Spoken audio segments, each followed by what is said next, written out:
Dans l'exercice numéro un, d'accord?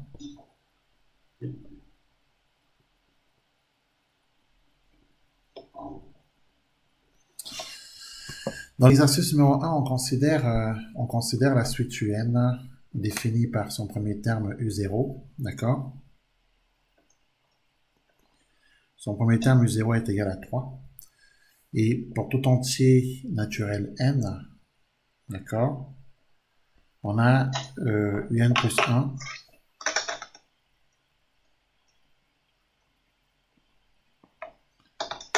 qui est égal à 3 UN moins 5.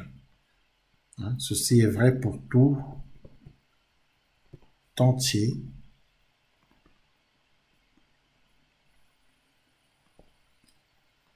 naturel petit n. D'accord? La question qui est posée, c'est on demande de calculer U1. Alors comment calculer U1? Alors, je te demande pas forcément de répondre tout de suite. Je suis en train de poser les méthodes si tu veux, ok? Donc, comment calculer U1? Donc, pour l'instant, je fais un peu de pédagogie quand même. Alors, pour calculer U1, il suffit, puisque nous travaillons avec les entiers naturels, je rappelle que les entiers naturels sont des entiers positifs. Ce sont les entiers à partir de 0. C'est 0, c'est 1, c'est 2, c'est 3, etc. 4, 5, 6, jusqu'à n. Ce sont les entiers naturels. Et le premier d'entre eux, c'est 0. Hein, le premier des entiers naturels, c'est 0. Donc, pour calculer U1, il faut utiliser le premier des entiers naturels. Donc, il faut le faire avec n égale 0. Pour calculer U1, il faut en fait écrire cette relation qu'on appelle relation de récurrence avec n égale 0. D'accord? Ça, c'est la relation de récurrence. Je pense qu'on vous l'a dit en classe. Oui. Donc, il faut en fait écrire la relation de récurrence avec n égale 0 pour calculer U1. Donc ça, on va l'écrire. Alors, méthode. Il suffit d'écrire la relation de récurrence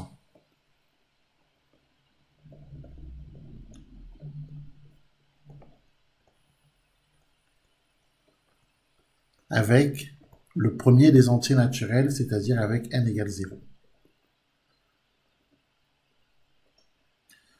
Et ça, c'est pour calculer U1. Ensuite, pour calculer U2, tout à l'heure, il faudra écrire la même relation de récurrence, mais cette fois-ci avec le deuxième des entiers naturels, autrement dit avec n égale 1.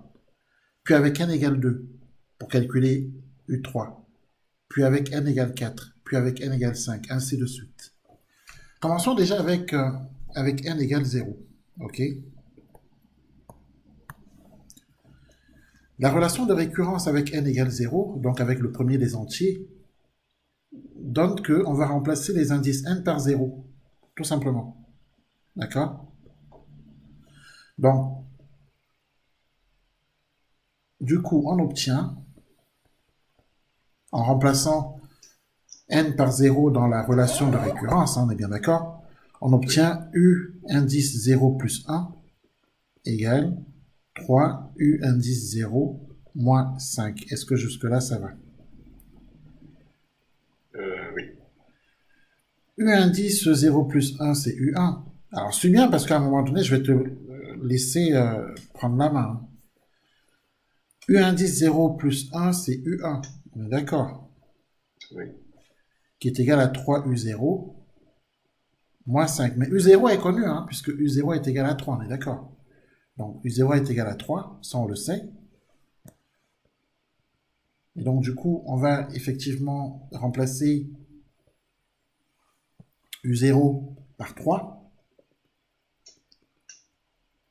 Ça nous fait 3 fois 3 moins 5. Et donc, on a U1, d'accord? qui est égal 3 fois 3, 9, moins 5. Je rappelle que la multiplication est prioritaire. On ne peut pas faire 3 moins 5. On doit d'abord faire 3 fois 3. Il y a des règles de priorité, ce qu'on appelle les priorités opératoires. 9 moins 5, c'est égal à 4. Donc, on vient de calculer U1. U1 est égal à 4. Et pour calculer U1, on a utilisé la relation de récurrence, avec, bien sûr, le premier des entiers. Maintenant, il est demandé de calculer U2. Il est également demandé de calculer U3. Alors, comment calculer U2? En fait, on continue. On continue avec la relation de récurrence en remplaçant dans la relation de récurrence l'indice n par 1 cette fois-ci. On avait écrit la relation de récurrence avec n égale 0. Maintenant, on écrit la relation de récurrence avec l'entier suivant, c'est-à-dire avec n égale 1. D'accord? Donc ça, on va l'écrire. Donc, méthode. Alors, c'est important d'écrire les méthodes à chaque fois qu'on a une question qui nous est proposée. Comme ça, on apprend les méthodes et on sait, quand on apprend les méthodes, ça permet de savoir comment traiter la question. Donc, il suffit d'écrire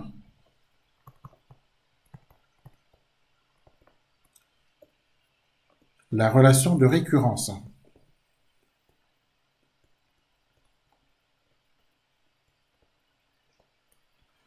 Donc, avec n égale 1 cette fois-ci. Ce faisant, on obtient... Alors, écrire la relation de récurrence avec n égale 1, ça veut dire que à la place de 0 ici, je vais remplacer les indices par 1. C'est ça que ça veut dire.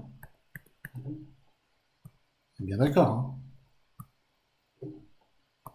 Donc, ici, j'ai mes indices là. Alors, il y en a un qui... Alors, je remets mon un plus 1 que j'avais ici, bien entendu. Mais j'ai mes indices, et notamment l'indice n qui est ici et l'indice n qui est là. Je vais les remplacer cette fois-ci par 1.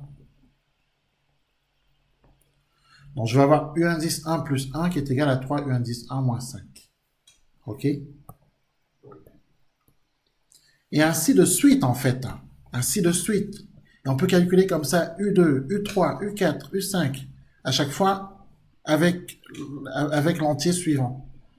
Donc, on obtient U indice 1 plus 1 qui est égal à 3 U indice 1 moins 5. Autrement dit, U indice 2 qui est égal à 3 U indice 1 moins 5. U indice 2